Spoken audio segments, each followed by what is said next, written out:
And today I'm going to be doing a 2-day wear test on the KVD Vegan Beauty Good Apple Skin Perfecting Foundation Balm. I will be showing you how this applies initially, as well as checking in throughout the day to show you how it wears. For anyone that is new, I have normal, leaning towards oily skin, and I have acne-prone skin, so a lot of my wear tests are catered towards people with very similar skin types. So if you find that this review is helpful, I will link up in the cards a playlist of all the other foundations I've done a review on. So this is what the foundation will look like. It comes in a little compact. It's very minimalistic, which for, I don't know how I feel about that, for $38. The cool thing about this packaging though is that it is fully recyclable. I did swatch this to make sure it was a good foundation shade match. For whatever reason, my Ulta didn't carry this foundation. I had to order it online, but I do know other people that were able to get it in stores the day that it was available. So I was a little disappointed that of course my Ulta didn't carry it, because as you know, me and foundation shade matching online, it's a nightmare. I'm using the shade medium 42 in today's video, but just know that if there's a better shade match out there,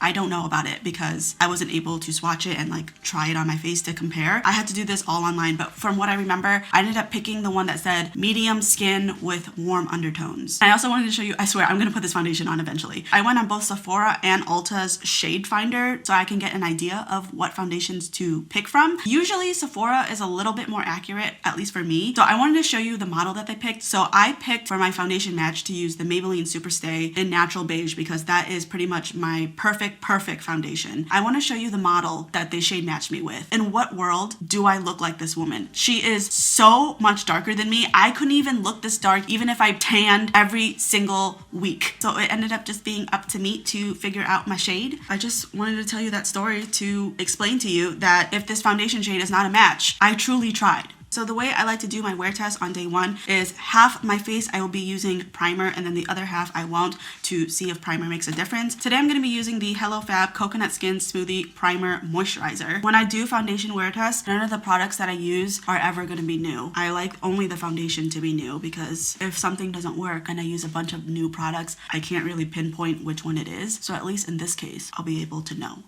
And then on either side of my face, I'm going to be using a sponge and a brush. I did that opposite, but I will be comparing these two applicators because I feel like these are the most common applicators to use for foundation. For the sponge side, I'm using the microfiber sponge from Juno & Co. And then the brush I'm using is the Morphe M439. The foundation is a fresh matte finish. It is infused with apple extract to help nourish the skin. It is for balanced to dry skin. It is fast, buildable, full coverage in a hyper creamy balm. The product contains 0.35 ounces and retails for $38. Okay, so this is one layer of foundation. And look at the sponge side. The sponge side, full coverage, like it covered everything, one coat. I'm not going in with a second layer for the sponge side because I'm really happy with that coverage. And I did not need a lot of product. I kind of just dabbed it in there and the product just went such a long way. The brush side, however, I do not like. You can see right here on my forehead, it's not mixing well with my skin products because I have moisturizer, I have niacinamide, I have hyaluronic acid all underneath this foundation. And this is the side with no primer too. And it's not happening on this side, it's only happening here with the brush. So it's like the brush is almost kind of sloughing off my skincare and it's just pilling up and bunching and it's making it super patchy. And on top of that, the coverage, you can see right here from this side. So this side had more acne, which is why I use the sponge side, because usually with my microfiber sponge, I get more coverage. The coverage here is way better on one layer than one layer here. Like down here, I see my acne peeking through, but not over here. Nope. And I feel like for online foundation matching,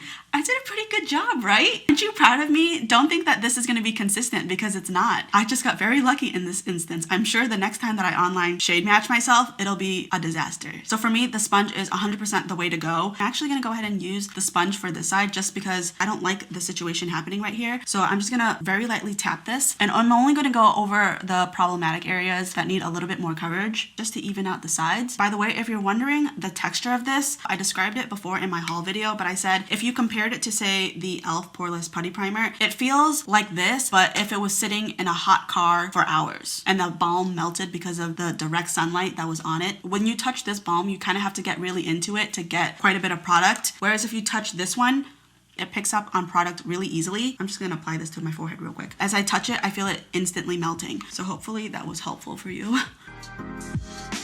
All right, so